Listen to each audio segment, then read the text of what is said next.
everyone, and welcome to episode 171 of the MTG Goldfish podcast. It's Seth, probably better known as Saffron Olive, and like usual, I'm joined by the owner of MTG Goldfish, Richard. What's up today, Richard? Hey Seth, what's going on? Not much. Excited to talk about some Magic. So we have a really kind of strange and scattered cast this week. We have some spoilers. They're a little weird and not that plentiful, but we have Battlebond spoilers, the very first cards. I think spoiler season begins officially in like a week or 10 days, they said. I don't remember the exact date. Sometime in the end of the teens of May. We also got some surprise M19. I guess they're leaks or spoilers. I'm not 100% sure if they're intentional or not intentional. So we're going to talk about the new cards. We're also going to talk about some MTG Arena updates. They had the first run of their limited format, or one of their limited formats this weekend. So we're going to talk about that, and also a little bit about the tournament scene. Not so much about the decks, but about the fact that we haven't had any standard tournaments for some reason, even though Dominaria released a couple weeks ago. But let's start with the fun stuff. Richard, we got some spoilers. Why don't you take it away and kind of walk us through the new cards that we've gotten the past week? Alright, let's talk about Battlebond. What is Battlebond, you ask, Seth? I didn't know either, but it's the new two-headed giant set from WotC. It's being released in June. It's about, I think, June 8th, so a month out, and it's a two-headed giant set, so it's interesting. We've had the Commander set that was a huge success, so here they go with another multiplayer-focused set, and we got 5 spoilers. They're a cycle of lands, dual lands, allied colors. They enter the battlefield tapped unless you have 2 or more opponents. In other words, if there are 2 or more opponents, 2 or more opponents, you get untapped dual lands. The type is only land, so you can't fetch them, you can't farseek them, but they are untapped dual lands for the multiplayer format. Seth, is this a game changer? What does this mean? I mean, it's not a game changer, but they are a very solid set of lands for, like, casual multiplayer commanders. So I'm happy that they are kind of doing this. It feels like another commander set to some extent, because while Two-Headed Giant is fun, I think it ranks pretty far behind Commander in terms of popularity. So being able to have a bit of a crossover where they have cards that Commander players are going to want, I feel like that's probably going to be necessary for this set to actually function and work. So it's going to be interesting. It is a reprint set, is worth mentioning as well. It's similar to like Conspiracy, where I think, I'm looking at the numbers, it's a full set, so 254 cards, 85 of those are brand new, and then we get a bunch of reprints. So it'll be interesting to see where that shakes out. As far as the lands itself, I think they are pretty bad. Well, that might be too harsh. I think they're only okay if you're running non-budget commander decks with fetch lands. Then I think they definitely rank behind fetch lands, shock lands, original dual lands, maybe even some of the other fetchable lands like the Battle for Zendikar dual lands. But if you're playing budget commander, these are probably the best cycle of lands, even above the shock lands and so forth. Assuming you don't have fetch lands, you don't have original alpha beta dual lands, I think this is just the freest untapped dual land if you're not playing fetch lands in the format. I disagree with your mediocre assessment, Seth. I think they're actually pretty good. I mean, obviously, nothing beats original dual lands, but, you know, realistically, how many people have them? And then you have shock lands. Obviously, they're included. And then it starts getting pretty murky, right? Okay, maybe you play some check lands, maybe you play some fast lands, maybe you play the battle lands, or maybe you play these lands. And so I think this falls like right after fetches into like, you know, what kind of deck do you actually have? Are you afraid of Blood Moon? Do you play enough basics for check lands? And they're just dual lands that enter untapped, and chances are if there aren't 4 people at the table, say everyone is dead and it's you and your opponent, if you're still hoping for a top deck land that comes into play untapped, I don't know, things have gotten pretty bad. So in most of the cases, this is pretty good. Whereas, the more colors you add to your deck, the better it gets, right? Like, it's just untapped lands, and, you know, on Commander Clash, we're going to play these cards beyond belief. So I think this is actually pretty good if they're reasonably costed. If for some reason Battlebond is the next true name Nemesis deck or something, and these cards are really expensive, then it's not worth it. But if these are actually budget cards, I think they're just auto include in like almost every deck, or you would consider them at the very least. They're not like those weird niche lands where you're like, yeah, probably not unless my commander can abuse it. Yeah, I might have underrated them. Like they are very good, but I think that when I saw people initially talking about them, the conversation was like, are they the best lands in Commander? And I think if you have no budget concerns, for me at least, they rank behind fetch lands and good lands that you can fetch with fetch lands. But then they probably are better than pain lands and check lands in all those cycles. So I guess being worse than fetch lands, shock lands, and dual lands still makes them probably close to an auto include for most multiplayer Commander games. So, and then I think they're going to be great budget lands. It'll depend partly on how successful Battlebond is. Like if just no one buys this product and it's really low supply, then these lands might end up being pretty expensive, because one thing we've learned is Commander does drive prices, like maybe more so than any other format. Every time you look at price movement, you're seeing these weird cards, like they printed sagas, and then cards that work with sagas that you've probably never heard of before, all of a sudden like triple in price. So Commander does have a lot of price movement and a huge player base. So if the supply on Battlebond is low because people don't buy the set, then we could run into a price where they're really expensive. But my guess is they're going to be like some of the best budget dual lands in the format. I'm hopeful that they're going to be pretty cheap and just like auto includes. Don't know about Commander Clash, because I get the sense, considering they don't even support two-headed giant anymore on Magic Online. That's true. They could show up in treasure chests just for Commander. That's most likely, but I don't think we'll get the set proper because they don't even support two-headed giant anymore. Unfortunately, they until actually they're legacy staples, and then they're forced to begrudgingly add them to treasure chests. So Richard, obviously not playing these in any other format, right? They will not be legacy staples. Maybe like unhinged or unset. I don't know. Otherwise, they're just like strictly worse than guild gates. Yeah. Yeah, and the lands that enter, tap, and gain you one life, they're just worse than those. Yeah. It's really cool, though. I like that they print cards that are very powerful in Commander that are not breaking other formats. Like, they're actually unplayable in other formats. So I think that's a cool design, and at this point, I like to see Commander getting that love, because it is one of the biggest and most played and most fun formats in all of Magic, really. All right, controversial statement. Well, first, before I say that, have you seen the art on Luxury Suite? Luxury Suite is the Rakdos land, and it looks like a baller penthouse suite in Vegas. Like, what kind of magic world is this? It's actually pretty weird to me. It just does not look magic-y at all. So, I believe, let me see if I can find this. So this is interesting. Do you know what the theme of Battlebond is in the plane that it takes place on, Richard? Earth? Well, maybe sort of. It's actually Kylum, but it is the set is based on sports, actually. That is the theme of the set. God. It's so that's like LeBron James, like penthouse suite or something. Maybe Watsy has gone too far. Sports is the theme. Sports and games. It's our love letter to sports and esports alike. This is to sports what Innistrad was to Victorian horror, it says, and Theros was to Greek mythology. What?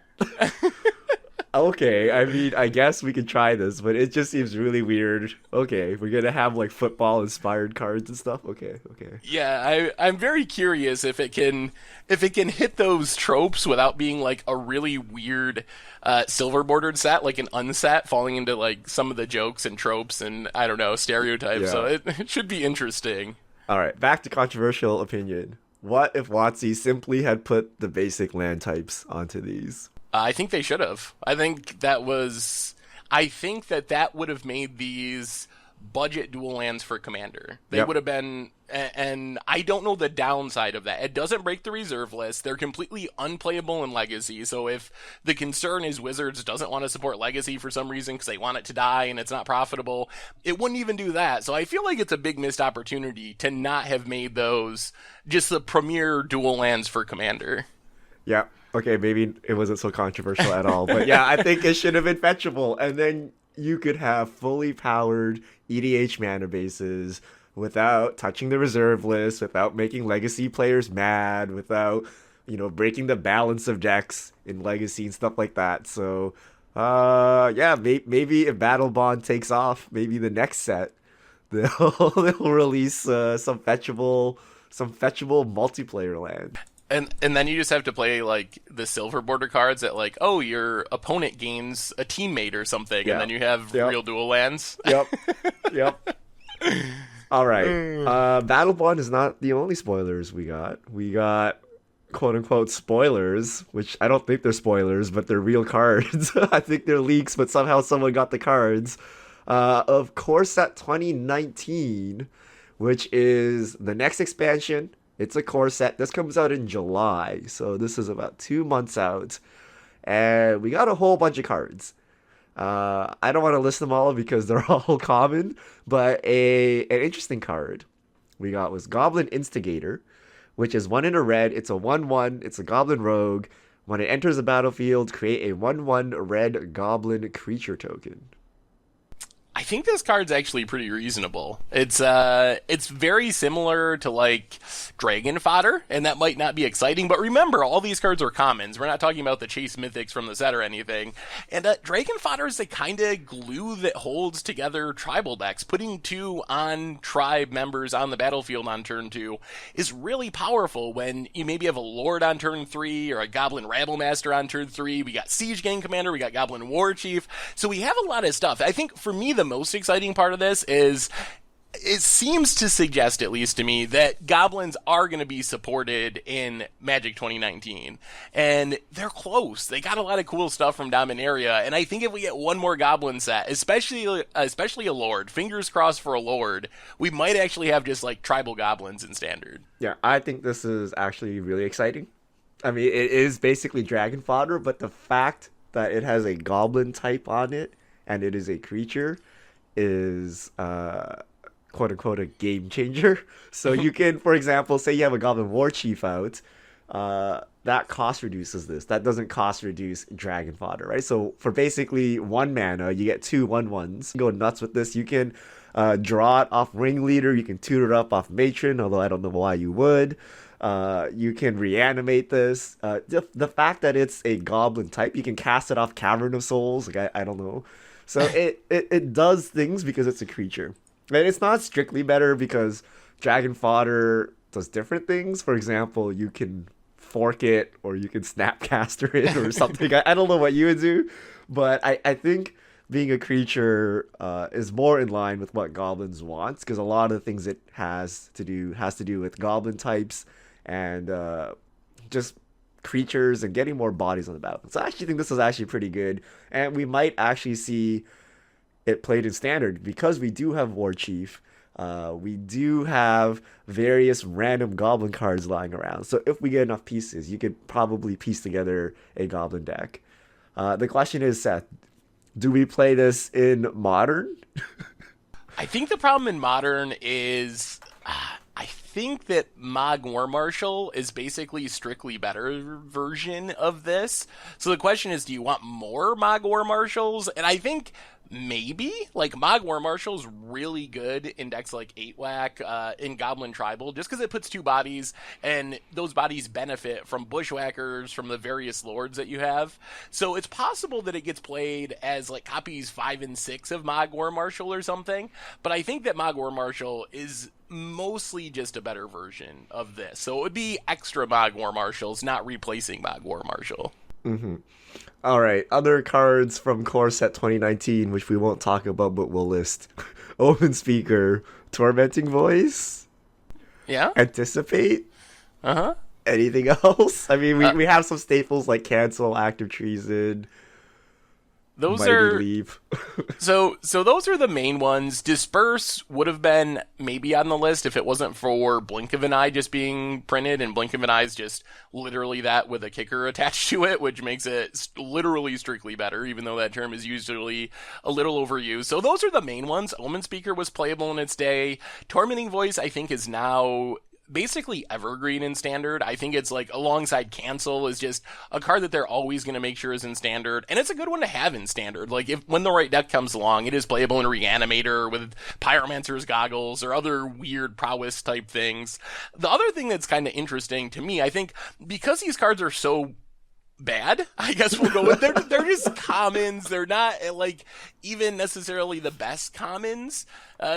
For the most part, that I think for me the bigger takeaway is what we can learn about maybe the broader set. Like Dwarven Priests suggests that dwarves are back as a supported tribe. We have dwarves from Kaladesh, so maybe we get some more support with the like 6 months or 3 months before they rotate. You know, they used to do that when they like put Rancor in alongside Infect for the last 3 months of standard, because they're like, well, you know, what's the worst that's going to happen? Maybe it breaks the format, but it's going to rotate in 3 months. So even if it breaks the format, it's only for 3 months. So I think it's cool to see more dwarf support. We also see clerics. We see Knights Pledge, which maybe suggests that Knights are going to get more support. That was another tribe from Dominaria that I was like, I really think they're going to give more support once we get to the core set.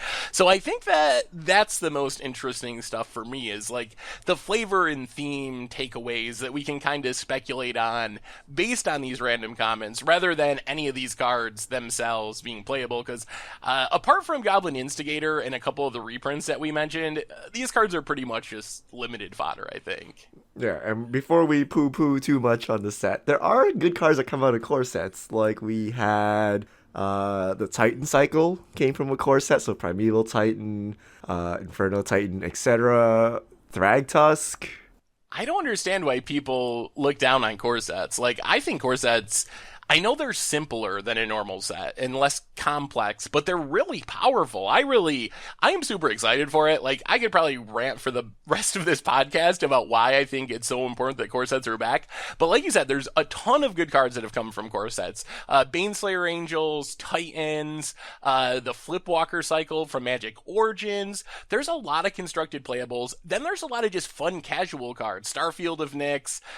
Then there's a bunch of sweet reprints that you wouldn't see in other sets because they're just not on point as far as the flavor of the set. That's where we get like a Chroma's Memorial, we got Court of Calling, we got Urborg, Tomb of Yawgmoth. So I think core sets are really huge, and the biggest part of all this is I feel like the lack of core sets and the lack of reprints is a big reason why standards suffered, like not this year so much, but the year before and the year before that. It was kind of rough in it because there wasn't an easy spot for Wizards to be like, okay, standard really needs Pithing Needle or whatever, or it really needs a random Goblin Lord to make goblins work. And if it's not on theme with Kaladesh, which has a very specific, creature types and theme, or Ixalan with dinosaurs and pirates, there's just not a way to get those cards in standard. So core set, is that place where Wizards can kind of fix standard. They can give tribes that maybe need a little boost, a little bit more help. They can put in hate cards that don't necessarily fit on the older sets. We've had really good reprints before, so I think people are being silly if they poo-poo core sets, because there's powerful cards, there's cool reprints, and I think it's really important for making standard function in the way we want it to function. And remember, the greatest core set card of all time, Seth. Black Lotus. Ooh, that's it's been a long time, but yes, you're right. Do you think they'll bring Black Lotus back, Seth? Oh, man. Don't get me started on the reserve list, Richard. Don't get me started. So we didn't actually talk about where these cards came from. So someone opened a Dominaria booster box, and mixed in with the Dominaria cards were Core Set 2019 comments. So Richard, do you think this was intentional? So I know I've heard from people who I really respect their opinion that some of the things like this in the past, where Evolving Wilds was found in a dumpster and it was 3 months early, have actually been marketing on Wizards' part. But this one feels a little weird, because when it's been the marketing thing, it's typically just one single card, and this is just a random assortment of commons. So intentional marketing on Richard's part, or on Wizards' part, or is it just a mistake with the printers? It doesn't make any sense to me. Like, if you're gonna try to drum up hype for your new set, is like Omen Speaker the right card, right? Like, it doesn't make any sense. But at the same time, like, why would the printer be printing M19 at the same time as Dominaria? Like, I don't know how they got mixed in, right? So it doesn't make any sense whatsoever. Yeah. Evolving Wilds in a dumpster, I can see that, because that's like, the cost of that is so low, right? Like Watsy's like, hey, intern, Watsy intern, just go to Card Kingdom, throw some Evolving Wilds in the dumpster, and boom, top front page Reddit post, right? But this requires a lot of work for a payoff that doesn't seem to make any sense. So I don't think so. I think this is just they botched it somehow. Yeah, I tend to agree with you with this one because, like you said, no one's no one's freaking out because cancel's back. Well, I'm freaking out over Goblin Instigator, Seth. I do like Goblin Instigator. I will admit that is by far the most exciting card, and we'll see. Like we said, it's all common, so we just can't read too much into it. But interesting that this happens every once in a while and still is happening. Anyway, Richard, MTG Arena drafting. So, MTG Arena is progressing through the beta, and they had their first run of Limited. Right now, Limited, a little different than Paper. You draft against AI, then play against real opponents who also drafted against AI. Only for weekends right now. They run it for the weekends and take it down, then run it again the following weekend. Also, the first run, which was this weekend, was Hour of Devastation draft for some reason, which was a little weird because Dominaria just released, and I'm not sure why it was an old set that's going to rotate in a few months. But Richard, did you play any arena drafts, and what were your thoughts on them if you did? I've played more Limited this past weekend than I have in like the last 3 years, I think. I think the last time I actually played Limited was M15, maybe M15 Innistrad, around like, I don't know, somewhere in there.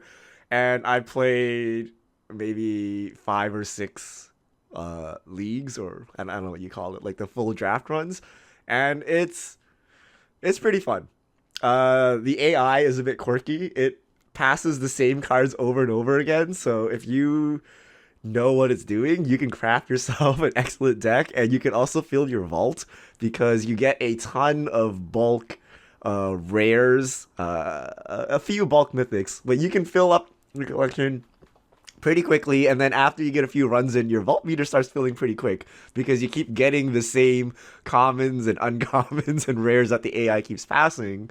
And when you play your matches, this Hour of Devastation format, this is not a real format, right? Double Hour of Devastation, single Almond Cat? That was the Hour of Devastation format. Wait, it was? They changed how Limited works since you last drafted back in Theros or whatever it was. So yes, this is a weird format because everyone. So the way it breaks down is I always draft white black now, regardless of what I open. I always draft white black unless I start rare drafting random things, because of the way the AI passes cards, and everyone else in my leagues just plays the same white black decks. So I think everyone has figured out the same thing. And then once in a while, someone will open like a nickel bullish or something. They'll actually play different colors, but it's heavily skewed towards white black in my experience. And the rewards are pretty good. I found it quite easy to go infinite, and I'm not even counting the cards I'm opening, but I have filled out many Hour of Devastation, Almond Cat, rares, uncommons, and mythics. So I actually found the experience to be quite fun. Not fun enough to play forever because I can only draft white black so many times in a row and play the mirror match so many times in a row. But if they keep the prize pool the same and it's just non-AI, like versus actual people, I would be quite happy with it. Yeah, I think I also played it, and I thought it was fine. The AI is a little weird. It didn't feel, the drafting part didn't really feel like a regular draft, I guess, where you're drafting against a bunch of opponents. There were definitely cards passed that wouldn't have been passed by real opponents most likely, and weird color things like you were mentioning. But I mean, it's fun. It's really quick. It's basically almost exactly Hearthstone Arena. It is the Magic equivalent of Hearthstone Arena, where you're kind of drafting against a computer, then you play against humans. The best of one thing can be a little bit weird because you get mana screwed and you just like straight up lose the entire match, which is a little annoying. But I felt like it went pretty well overall. I also realized that it felt like a really good way to acquire cards for me. What was your take on that, Richard? Because I came to the position by the end of it where I felt like rather than spending your gems on buying packs and opening them to get cards, you were better off just joining a draft, rare drafting, and then dropping to get your random number of prize packs and then doing it again. Yeah, I think that's right because You do open 3 packs, so you get first pick on 3 packs, and then you get whatever the AI passes. So cards that are very, very easy to acquire in draft. So if you need them, I would go this route. So lands, scavenger grounds, colorless lands are very easy to get. Dual lands are easy to get. Things like cards that don't actually work in decks. So like new perspectives, even approach of the second sun. Those kind of cards table quite often. So if you're looking to get a playset of those, like draft is definitely the place. And there are certain cards the AI just keeps passing no matter what. So if this was actually not closed beta, I'm sure within an hour we'd have this like giant list of like pick order the AI will use. And you can go look at it and figure out, what are lowly valued cards. And if they're mythics, this is the way to build a budget deck. You just go in here, wait for people to pass your bulk mythics, pick them up, and then just quit the draft. So I actually think you're right. This is a way to build your collection. And it's also a way to convert gold into gems. So you can enter with gems or gold. And if you enter with gold, you win gems. And you can eventually work your way up to enough gems to buy the giant bundle of packs at a discount that include the Fire Song and Sun Speaker and the wild cards and whatnot. So it's actually a pretty good mode.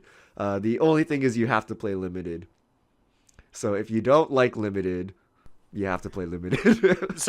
So my thinking is you don't even have to play limited. So I did some real drafts and actually played through them, and I think if you're decent at playing Magic and experienced at playing Magic, it's actually, in my experience, it was pretty easy to max out at 7 wins. What was your take on that, Richard? How hard did you find this? Well, according to Arena, I'm the greatest limited player of all time because my results were like 7x, 03 because I did not draft black white, and then 7x, 7x, 7x, and then like 6x.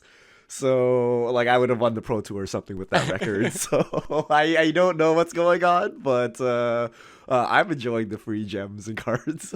Yeah. But by the end, I actually tried my technique of just using it as a way to acquire cards, and I tweeted about it, and some other people tried it too, and we found out that you can get, if you just exclusively rare draft, you'll get somewhere around 12-ish rares and mythics per draft, that's a lot of packs to crack open. The downside is you miss out on wild cards, but if you just rare draft, my technique was you rare draft to just take every rare possible to fill out your collection. Then when you're not having a rare to pick, you try to pick duplicate commons if there's nothing you already don't have and want for constructed. So I picked like Crash Down as a card that is almost always last pick. So if you pick every one of the same card, then you're getting dust or vault progress for every extra common you get. And then the way they have rewards right now is, yes, the gems go up the better you do, from 50 up to like 850, I think is the max, or 950, something like that. But the packs are random. You get 1 to 3 packs, no matter if you get 0 wins or you get 7 wins. So you're getting at least 1 pack by doing it that way, even if you just immediately drop without playing a game. And sometimes you just win the free roll and get 3 packs to open on top of it. So by the end, I just actually stopped drafting and was just like picking rares, trying to pick duplicate commons, dropping, because I really think it's a better way to build your collection than opening packs naturally. Yeah, and that's part of the downside too, which is why I wish there were phantom drafts. One of my train wreck drafts was because there were too many rare drafting picks going on. It's like I'm drafting like green red or something, and then it's like getting the trials. I'm like, okay, I got to take that. And then what was the next one? The next one was the blue thing where you get to loot based on its power. Oh, Champion of Wits. Champion of Wits. I'm like, this is playable. I need to take this. So at the end of this draft, I just had like 5 colored good stuff, which was like totally not playable. And so my gameplay experience was terrible. But then I did walk away with the Gideon and the Champion of Wits and whatnot, so it was totally worth it. But, it was foil Goyf Gate all over. I'm like, should I actually get this common that's good for my deck, or should I take the Gideon? And it's Hands down Gideon. It's so hard to get mythics on Arena. You gotta take the Gideon. Yeah, I was rare drafting even when I was trying to compete. If I saw a mythic, I was rare drafting it. Like even like Glorious End or mythics that aren't even that good. I think it's just correct EV wise to snap off any mythic you see coming around almost regardless. And this will change in the future. I know I was talking to some of the Wizards people on Twitter, and they were saying this is basically their casual draft, is what their long term goal is. This is for the new players, for people, I guess, trying to build their collections. And then they're going to have a competitive draft, which will be best of three. It'll be against real players. So basically more like Paper or Magic Online. And the prizes will be not as random and flat. The prizes will actually be just like Magic Online. You'll know if you get this many wins, you're getting this much of whatever it is. So it'll be interesting to see how that shakes out. Do you think once they add real limited, what would you play, Richard? Like you have this is going to stay how it is from what they're saying. Against the AI, same basic format as it is now. And then you'll have Moto or paper style drafts. Do you have any sense what you would choose to play when you have both options?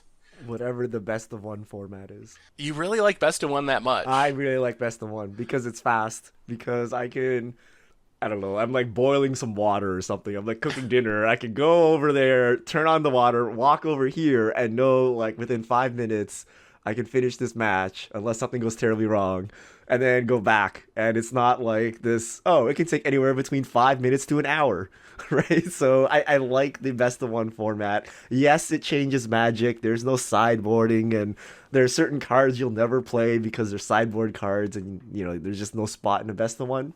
But I like the fast gameplay, the fast matches and whatnot. So I am a believer in best of ones. So I would actually play best of ones, even if it's like bad draft. For constructed as well, do you think? Like, I think it'll eventually be the same way with constructed, where they'll have best of one and best of three. Would you? Do you feel the same way for constructed? Yeah, I think my default mode will be best of one. And then Wow. once in a while, when I want to play competitive Magic or something, I would go play like best of threes. And I would play, you know, tournaments or whatever. But like to me, that's like a Grand Prix, right? Where you like you go in and you're like, oh, I'm all professional now. I gotta play real Magic, and it's all serious stuff, and I gotta dedicate like an entire day to this.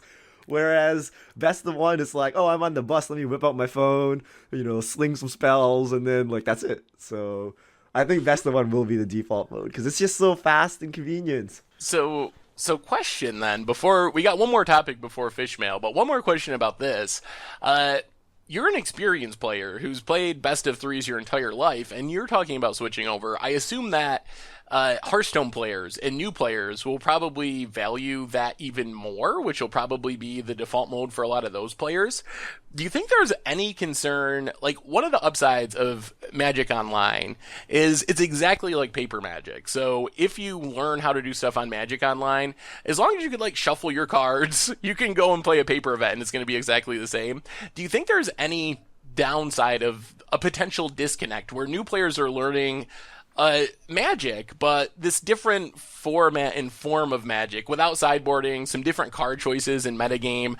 Like, is it going to be hard for Wizards to convert those players to paper, which has always been Wizards' goal with digital? Like, their goal with digital has always been not to just, like, get people to play digital, it's to get people addicted to Magic through digital and then get them into paper where they spend even more money. So do you think that's going to be a concern or an issue with Arena?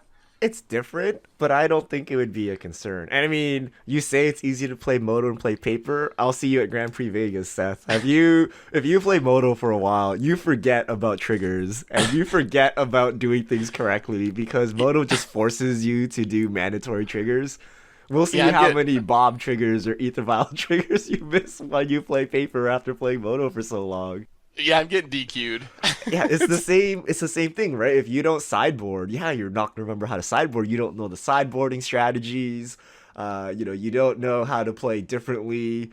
You know, after a loss and things like that. But will it stop you from going to FNM? Like, I highly doubt it. If I told you, hey, it's like Arena, but you play a best of three, and there are 4 rounds, I'm sure a new player can handle that. So I don't think it's dissuasive in that sense. But if you're a pro player and let's say you're Brian Kibler and you spend all day streaming Arena every day, 40 hours a week, and then you try to show up at a Grand Prix, yeah, it's gonna be difficult for you. You're gonna actually have to put in some practice and try to unlearn all the bad habits. But it's the same today, right? Like if you play Hearthstone all day and then you switch back to Magic, you gotta spend some time unwinding and figuring things back out. So it is different, but I don't think it's gonna be, like major or anything. I actually think going moto to paper is basically the same. Like the triggers is probably more important than the fact that it's a best of one versus best of three. So, second follow up question: is there any way that this eventually changes paper Magic? Could Arena blow up to the extent, and Best of One blow up to an extent where eventually paper Magic adopts that? It should. I think it should. It's like, will email change writing letters? Like, I think it will. I mean, people will eventually find this so convenient. I think it will change. But maybe it won't. Maybe Wizards, because Wizards is very strong on protecting local game stores and keeping things the paper way. So maybe they'll go out of their way. But, imagine FNM where there's 30 people playing, or you can play Magic Arena where there's like a million people playing. Like, if there's going to be one influencing the other, the thing with more people will affect it, right? Like every weekend, a Grand Prix can only hold 3,000 people or something, right? Whereas Magic Arena, it's like how many people are playing if it's good. So the more popular thing will influence the other thing, which eventually I think Magic Arena will be more popular. Yeah, it'll be interesting to see the relationship, assuming that Arena really takes off and becomes a major part of the game, to see how that relationship works with paper, because we've never really had to deal with that with Magic Online, because it's just a copy of paper, so there is no real give or take. It is just a clone of the paper game as much as you can in digital form. So I'll be curious to see what having some of the twists on Magic Arena does to paper and vice versa, so... All right. So, Seth, we have fake constructed standard. We have three-quarter standard. We have AI drafts. That's basically all of Magic, right? We have limited and we have constructed. We've seen the economy. We've seen the rewards. What more do you want to see from this? Like, we're almost there. It's almost there, right? This is almost kind of the complete experience. Yeah, they're going to add best of threes. But given how it is now with the rewards and the daily rewards, they might tweak things, but the rate of which you're getting things, I think, will always remain the same. Whether it's front-loaded or back-loaded, they've clearly stated they have some target of how much money you're going to spend. They're not going to say that. But they have some target, and they're just going to adjust it around. So this is kind of where we're going to be. What do you think of it? Is this good enough for Magic players? I think it does a lot of good things, and I think it is really fun. I'm still not 100% sure what the relationship is going to be to competitive players, especially just from talking to you today with someone like you who's experienced, played Magic a long time, preferring best of ones. I've seen some people saying they prefer drafting against the AI because it's faster. So will the tournament spiky aspect, once it's added in, is that going to take off? And is that going to draw in the pro players, the grinders, the people that primarily make up the Magic Online player base right now? Also, is the free-to-play aspect enough to draw in those players when you can build a janky, fun deck for $2 on Magic Online, but on Arena it's pretty expensive because all the cards are priced the same, so while it's cheaper to get your Tier 1 deck, it's way more expensive to get your janky, $2 commander deck that you play on Magic Online. So I feel like that Arena is doing a lot of things well. I still have concerns about some aspects of the economy, but I found it really fun to play. So what do you think, Richard? Where are you at now that we are seeing more and more of Arena getting rolled out? I think if it launched today, as is, I would be satisfied. I think, obviously they'll fill out standard as the sets come in, right? But I mean, just best of one only, even with just AI draft and the reward system, I feel like I'm not getting ripped off. I feel like I can play as much as I want. I feel like there's a point to playing.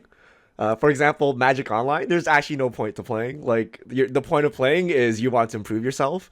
Whereas you have kind of the gambling addiction with Arena. It's like, oh, if I don't log in and get my daily rewards, I'm gonna miss something. Or, oh, I can grind this tournament and get more collection or something. Like there's that feeling to it. So, and as is, I feel like the rewards are good enough. I feel like I'm building my collection at a good clip. Yes, I initially put in $100, but I feel like $100 plus just playing is enough to sustain your Magic playing. I guess like you can't build every single tier one deck, but I can build several tier one decks. I can keep playing constructed without paying more money. I can play limited to earn new cards. So I feel like it's good enough. I feel like the economy is good. It could be cheaper, but it's good enough. Like I feel like I would play this, I would pay money, and I would be happy with this product. So yeah, I know they have to fix the bugs and they have to add more sets and things like that. But I think just from the economy and the overall experience, I think it's pretty good. So, what do you think about those two groups I mentioned? With it in its current state, let's say it launched, is the hardcore MTGO pro slash grinder slash spike crowd, are they switching over? Also, what are the newest of new players that are not going to spend any money or spend very minimal money? What are they going to do? So newest of new players, I think, will jump onto this, no problem. Because today you can't even do that with Moto. You got to pay $10, right? And then you end up with basically nothing still. So I think newest of new players are fine, and Magic Arena will be perfect for them. For pros, unless they're trying to make the streaming money, they're not going to use it until you have full best of three, until you have full standard, until you have full drafting with everyone. Because they're not playing for quote unquote fun. They're playing to practice for their tournaments. So it has to mimic what they would experience in a tournament. That means best of three. That means sideboarding. That means drafting against people that actually just don't rare draft and, play to win. So that competitive stuff needs to change for the pros to do it. But I think the pros are such a minority that it doesn't matter. I think if we lost all the pros today, like Magic would continue. Like they're just a small percentage, and they kind of produce content for us. But in terms of actual player base, I think they're actually really, really small. And most people are kind of the casual people, or like me, like washed up pros that aren't actually pros, right? Like we try to be spiky, but it's too much time and effort, so we don't actually do it. And then we just play casually. Like I think a lot of people fall into that group where we try to read the strategies and stuff, but then afterwards we're like, I'm just gonna run into this combat trick and 5-for-1 myself, whatever. Right? Like I think that's most people. Like we're a mix between casual and pro, and there's very few people that are LSV grinding their way to the top. All right, well, let's move on from Magic Arena. One super quick stop on our way to Fishmail. Richard, we're into week 3 of Dominaria release. We have not had a single proper standard tournament, at least as far as a big a nationwide whatever tournament. Why? What is going on with the fact that we have a set release and we're having all limited and team tournaments and no standard tournaments? WotC thinks it's to keep the format fresh, but it's just not being opened. Like I feel like I'm playing Frontier. Kind of the biggest reason why Frontier didn't take off is because no one is playing it. Like you don't have the big tournaments, you don't have the big hype. Not everyone is talking about it. Yeah, Dominaria's out, but when I tune in on TV, I don't, or on stream, I don't see any Dominaria. There's no big tournaments. I don't know what my favorite pros are playing. It's just not exciting. It's like playing one of those dead formats, like Tiny Leaders or Frontier or Gasp Legacy, right? Like once you stop broadcasting high level events, it's just not as interesting, I don't find. So I'm not interested in Dominaria Standard at all because of this. Like I feel like we need a high level event to get people talking and to get ideas flowing and things like that, and not just hide it under the covers like WotC wants to keep the metagame fresh. And the thing is, like, the week 1 metagame doesn't mean anything anyway. We've researched this and written articles about it in the past. Like, it's pretty rare that the first weekend of a release, the decks that you see, people are trying new things, doing different things. That doesn't usually end up being the long-term metagame. So I don't even think that solves the format if that's part of Wizards' concern. So I think it's a big missed opportunity. I think I understand it when there's a pro tour that's coming up 2 weeks after the set release that the pros don't want to play a GP and give away all their secret tech or whatever. But since the pro tour is 6 weeks after the set release or something, I think it's kind of pretty rough that Wizards didn't run a big GP the weekend of Dominaria release and hype it up, because limited GPs just aren't the same, especially from a viewership perspective. So I feel like they're missing out on a lot of Twitch hype and stream hype by doing limited events, which are just, the sad truth is they're not as popular. They're hard to watch, especially with brand new cards that people don't really know.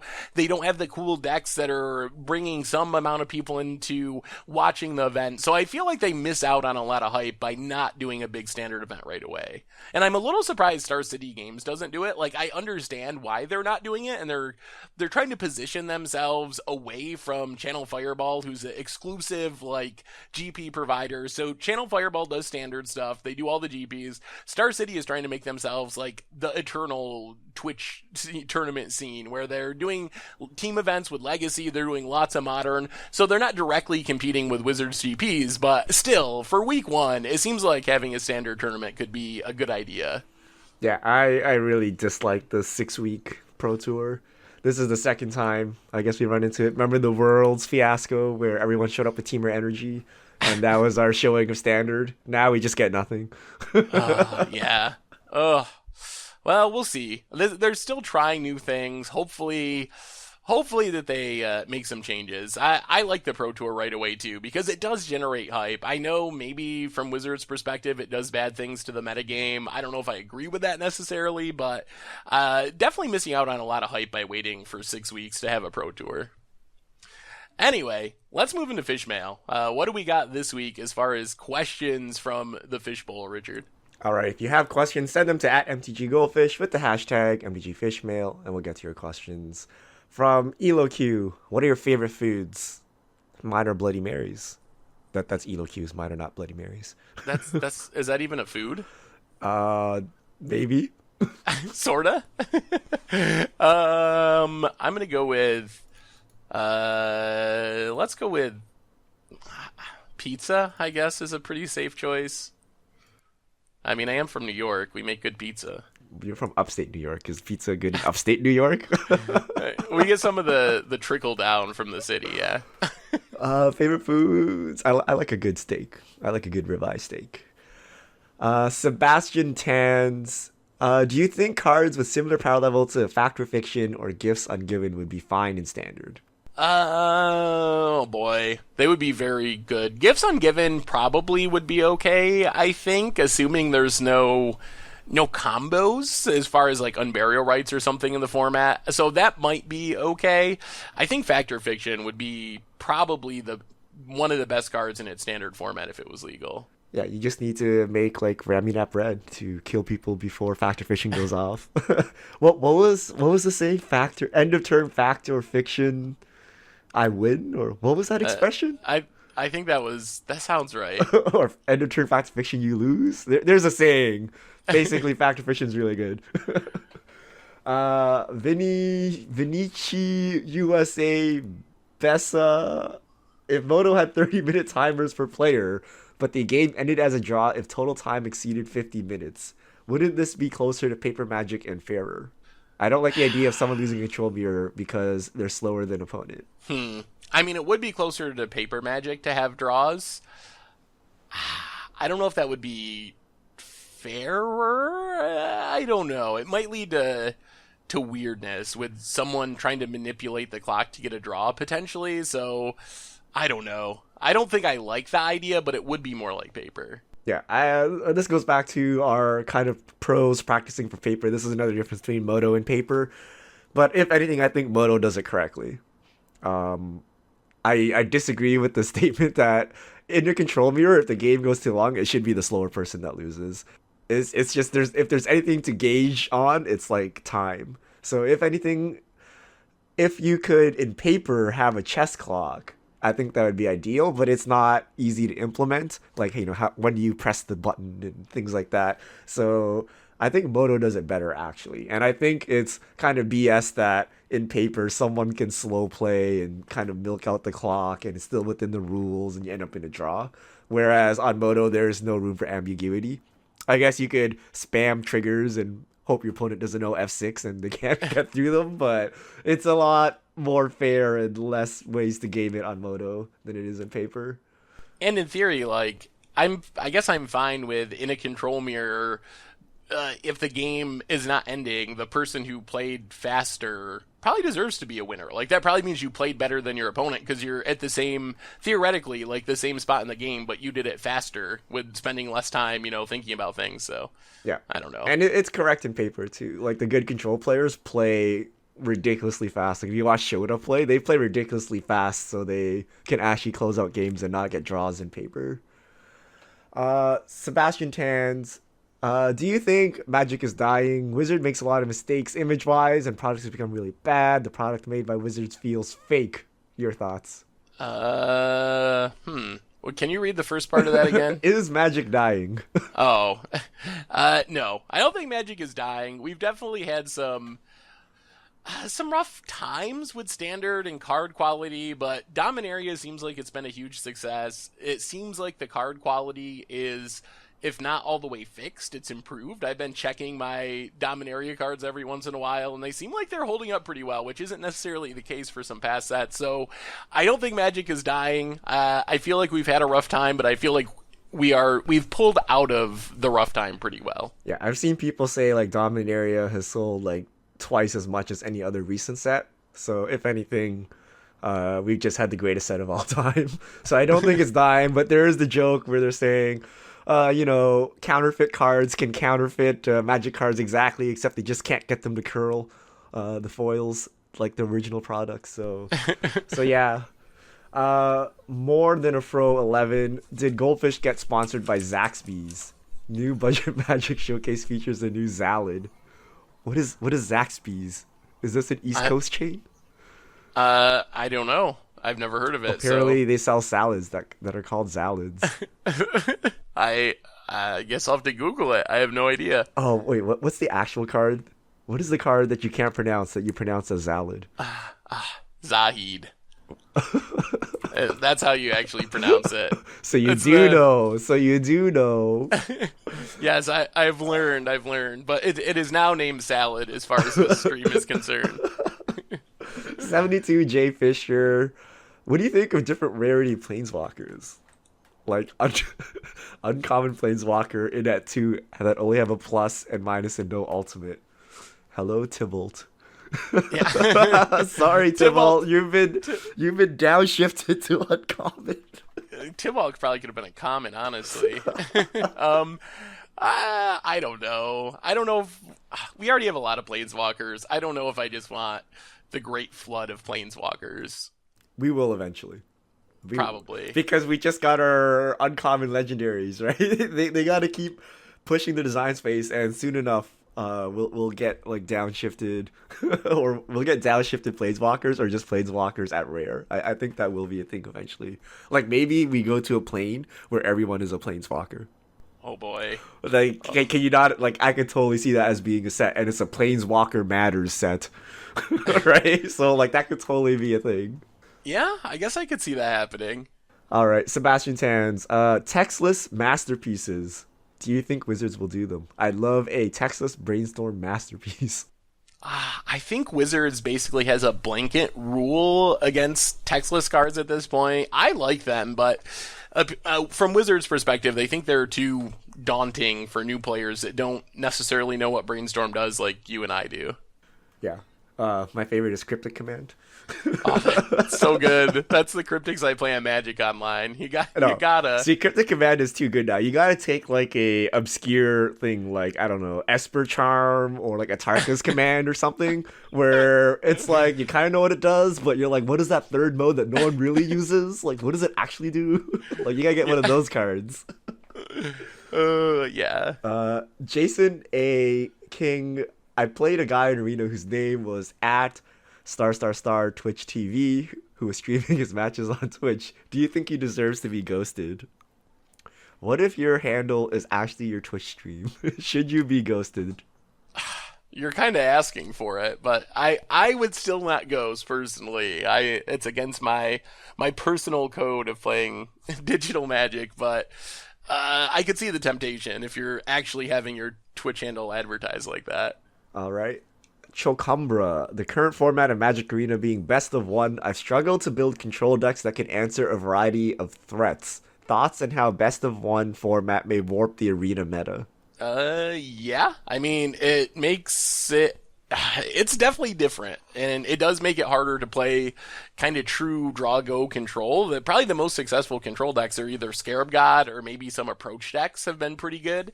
But yeah, definitely changes things as far as just not being able to answer everything. I don't think there's a deck right now, but I could certainly imagine a standard format with best of one where a combo deck just absolutely dominates because the cards that you want to play to stop the combo are cards that you can't really afford to put in your main deck because they're bad or do nothing in other matchups. So I feel like you get these weird edges where you can kind of exploit the fact that people don't have sideboards and the cards that would disrupt your combo don't actually see you play in the format because of that. Yeah. I mean, I play Duress as main board in my white-black deck because typically that's for the sideboard for control decks, but I play enough control decks that I just main deck it, and it more or less works. It's not dead.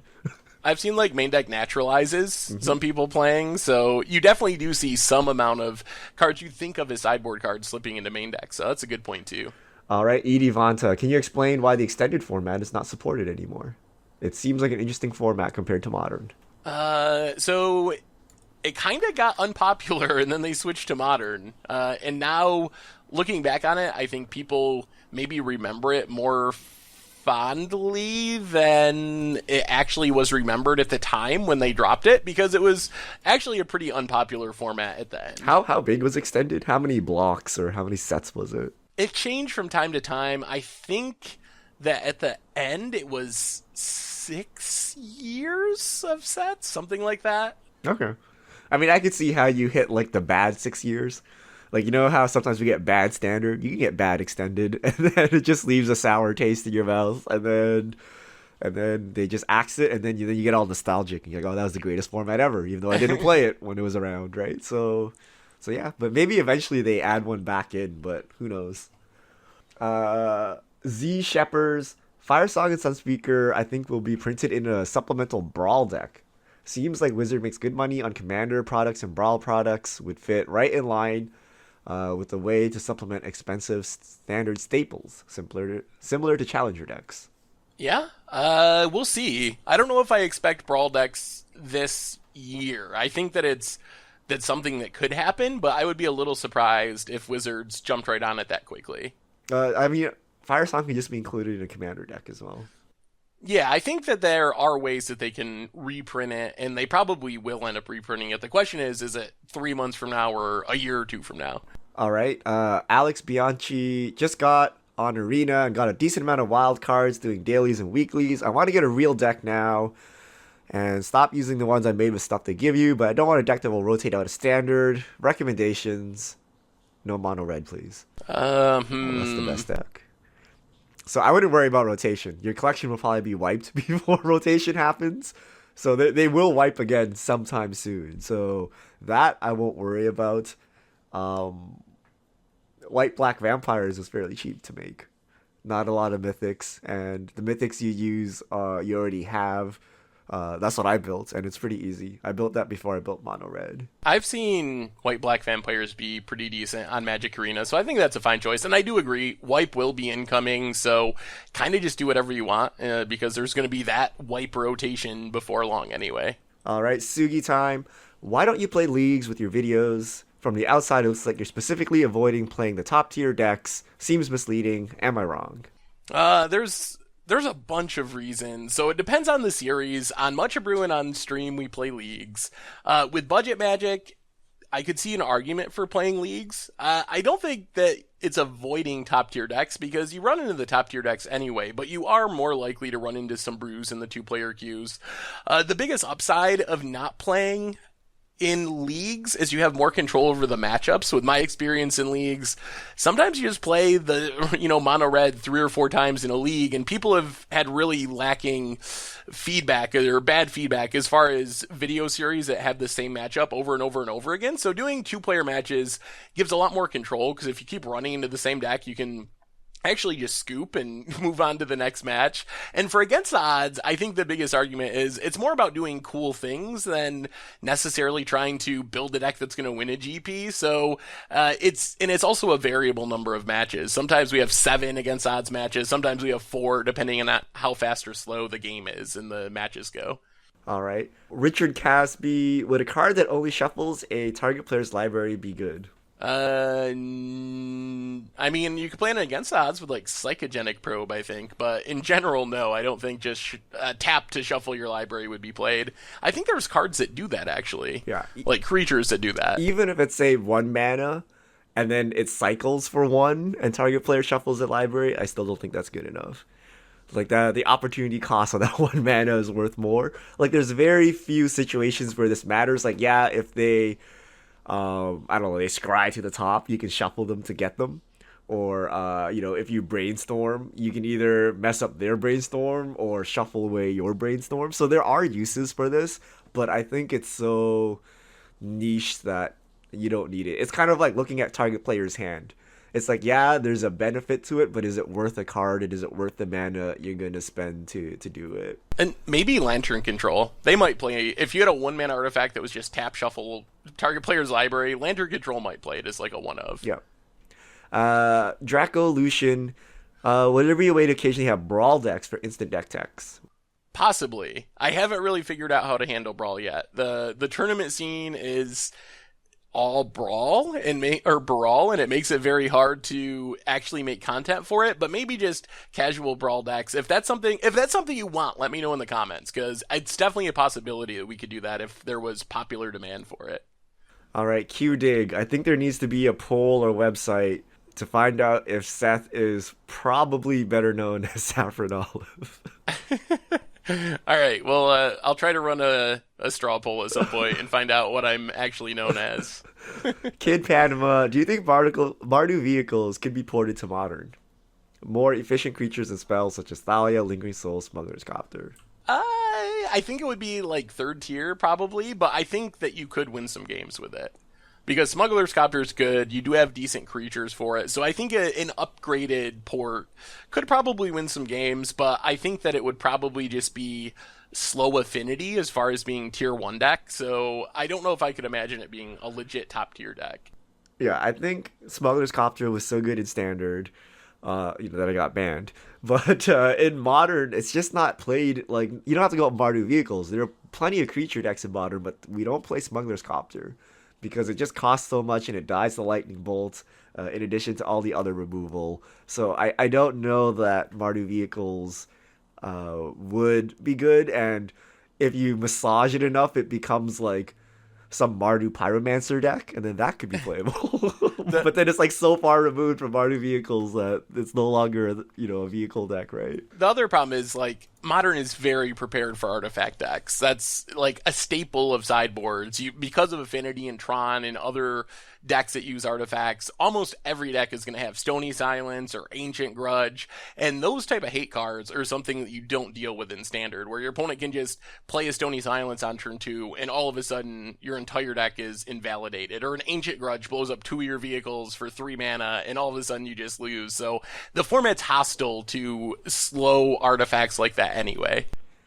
All right, Blaine Togg, is it correct to run both Soul Salvage, and Fungal Infection in the same draft deck, or does one preclude the other? I hear you searching up these cards, Seth. Can you tell me what they do?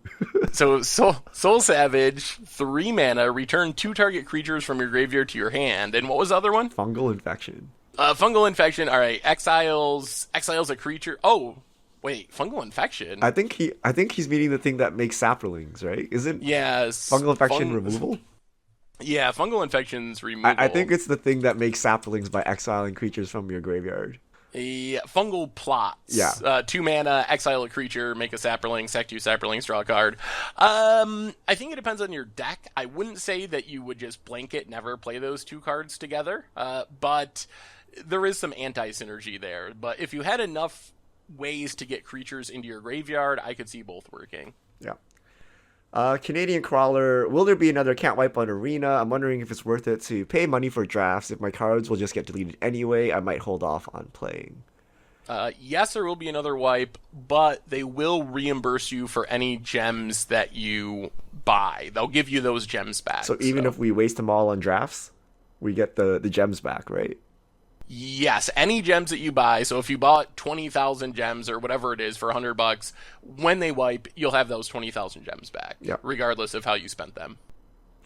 All right, Mike Arnold. Has anyone attempted to play New Perspectives combo on Arena? Have you tried New Perspectives combo? I haven't. I don't have the cards for it yet. I've thought about it, but from my understanding from other people playing it, it's just literally unplayable with the current timer setup, which they've said is something they're going to try to work on to make it so you actually can play combo decks. Because right now, you just time out 100% of the time. I think I have 3 New Perspectives from bulk drafting them from my draft leagues, so I'm almost there. I've wanted to do it for science, but I'm afraid that it would just come across as me being salty and complaining about why I can't play New Perspectives and why I time out every time. So we'll see. Maybe I'll try it eventually. Oh, but I ran into this funny bug, by the way. Quick segue, where the game reset and I had to replay it, but both players knew what cards were being drawn. So like the deck wasn't shuffled. So we were both trying to manipulate the board state because we knew how it was going to end up, and I was going to lose, by the way. So I was trying to play cards in different orders and stuff, and knowing what my future draws and my opponent's future draws were. It was actually a pretty fun game of Magic, even though I ended up losing again. If only you had that shuffle target player's library card, Yes, you would have been golden. Yes. But it was such a weird bug. It was like, what? How come I'm in the same game again? And how come I have the same hand and drawing the same cards? That's really funny because Moto kind of has that, but it just puts everything back on the battlefield to the point. Yeah, interesting. All right, last question. Oscar Quinones B. A while ago, Alpha Investment said something about Wizards not being able to recognize card quality issues because it would admit faulty product selling and open them to class action lawsuits. Thoughts? Oh man, I have no idea. I'm very, very far from being a lawyer. Yeah, we're not lawyers, but even if it didn't open them to lawsuits, it's just bad PR. I don't know why you would say that, especially it's because it's like a small percentage. Like it's not like every card was like misprinted. So just stating that, I think, would just be bad PR for them. So that's why they would hide it, if not for legal reasons. I feel like the way they're doing it now makes a lot of sense, where they're publishing a series of articles about how cards are made, talking about how they're improving it. I just wish they had done that faster. Like, if they had started this process that they're doing now with being more transparent about how cards are made and the new finish and stuff, like 6 months ago or a year ago, instead of this huge gap to get to it, I think that would have been fine. I think that was the biggest problem, is it just took them so long to I think they responded in a good way eventually, considering all the aspects of what's going on and the legalities and all that stuff, but I think it just took them too long. Mm-hmm. Yeah, that's all our fish mail for this week. So thank you for everyone for sending them in. If you have questions, send them to @MTGGoldfish with the hashtag MTGFishmail. And I think that brings us to the end of episode 171 of the MTG Goldfish podcast. So, Richard, thanks for hanging out. It's always a fun time. Always a pleasure, Seth. And thanks to all of you for listening. So, we'll be back next week talking some more Magic with episode 172. So, for now, that's the crew of the Goldfish podcast signing out. Have a good week.